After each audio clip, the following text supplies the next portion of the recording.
안녕하세요. 김도경 목사입니다. 오늘도 하나님께서 부어주시는 그 은혜 가운데 영육 모두 강건하셨으면 좋겠습니다.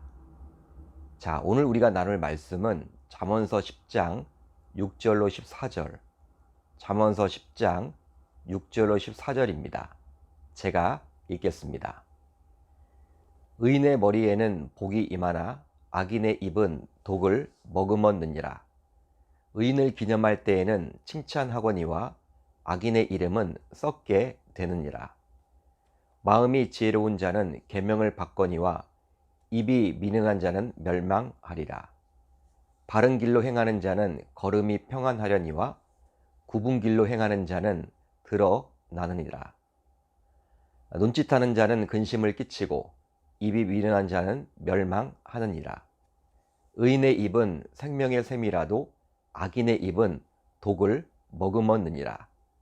미움은 다툼을 일으켜도 사랑은 모든 허물을 가리느니라.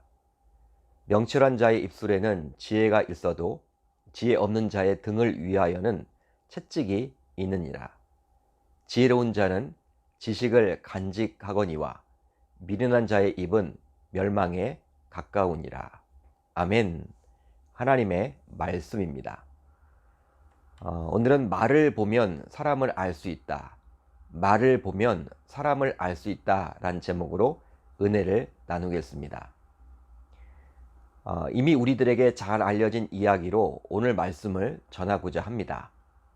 미국의 유명한 강연자 가운데 한 사람인 지그 지글러 박사가 어느 날 뉴욕 지하철을 타고 급하게 계단을 내려가는데 어떤 거지가 연필을 들고 1달러만 달라고 구걸을 했습니다. 지글러 박사는 급히 1달러를 던져주고 내려가다가 다시 올라와서 말씀을 했죠. 아까 준 1달러만큼 연필을 주시오. 거지로부터 연필을 받아든 그는 거지의 눈을 쳐다보며 다음과 같이 말을 했다고 해요. 당신은 나에게 돈을 받고 연필을 팔았으니 거지가 아닙니다. 작지만 분명한 사업가입니다. 이 말을 꼭 명심하십시오. 거지는 이 말을 듣고 충격을 받았습니다. 내가 사업가라고? 나는 거지일 뿐인데? 아니지. 분명히 돈을 받고 물건을 팔았으니 나는 사업가야. 맞아, 나는 거지가 아니라 연필을 파는 사업가야. 그 순간 거지의 자화상은 변했고 새로운 인생이 시작되었다고 해요. 세월이 흘렀습니다. 성공한 사업가가 된 거지는 박사를 찾아와서 다음과 같이 말했다고 합니다. 당신의 말 한마디가 나를 이렇게 변화시켰습니다. 참 감동적인 이야기죠. 이 이야기는 실제 있었던 이야기인데요. 그만큼 우리가 무심코 내뱉는 말 한마디는 누군가의 인생을 바꿀 만큼 몹시 중요하다는 것이죠. 그래서일까요? 우리나라에도 말에 관련된 이야기가 참 많이 나옵니다. 예를 들어서 발 없는 말이 천리를 간다. 낱말은 새가 듣고 반말은 쥐가 듣는다. 가는 말이 고와야 오는 말이 곱다. 이런 이야기들이 있죠. 오늘 우리가 살펴볼 잠언 10장은 솔로몬의 잠언이라 라고 시작을 합니다. 그 가운데 말에 대한 지혜가 나오는데요. 바로 솔로몬은 인생을 관찰하면서 말의 중요성에 대해서 깊이 깨닫게 되었고 그 내용을 이 잠언에 기록했던 것이죠. 실제로 말에 대해서는 잠언서뿐만 아니라 야고보서를 포함하여 성경 여러 곳에 나옵니다. 그만큼 성경은 말에 대해서 강조를 해주고 있죠. 그렇지만 오늘은 잠언 10장에 나오는 말에 대해서만 말씀을 전하려 합니다. 오늘 말씀 6절과 7절을 보면 의인과 악인이 나오죠. 따라서 잠언 10장은 의인의 입과 악인의 입을 비교해서 설명해 주고 있어요. 그렇다면 의인의 말과 악인의 말은 어떻게 다를까요? 우선 말의 내용이 다릅니다. 의인은 생명의 말을 하고 악인은 그 입에 독이 있죠. 자, 오늘 말씀 11절을 볼까요? 의인의 입은 생명의 샘이라도 악인의 입은 독을 머금었느니라. 따라서 의인의 말을 들으면 생명의 말이기에 사람을 살리게 되죠. 뭐랄까요? 바로 위로가 되며 믿음이 생겨나고 소망을 갖게 되는 것이죠.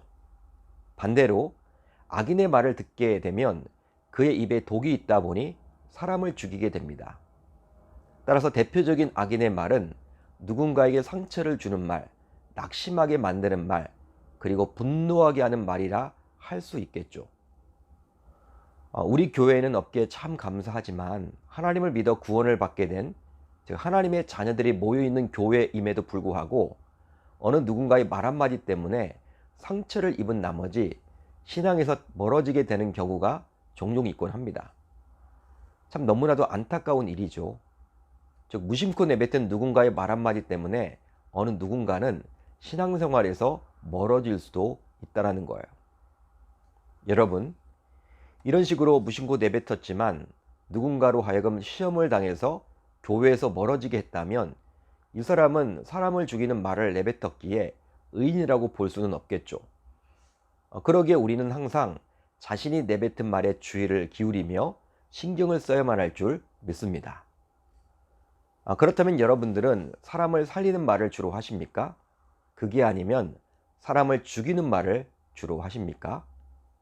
이 하늘 양식을 듣는 저와 여러분들 모두 악인의 입이 아니라 의인의 입이 되어서 사람을 살리는 말을 할 수 있기를 바랍니다. 다음으로 의인은 하나님의 말씀을 잘 듣는 반면에 악인은 잘 듣지 않습니다. 자, 오늘 말씀 17절. 훈계를 지키는 자는 생명길로 행하여도 징계를 버리는 자는 그릇 가느니라. 하나님께서 우리 인간에게 입은 하나인 반면에 귀는 두 개 만들어준 이유가 있죠. 바로 말하기보다는 주로 들으라는 의미입니다.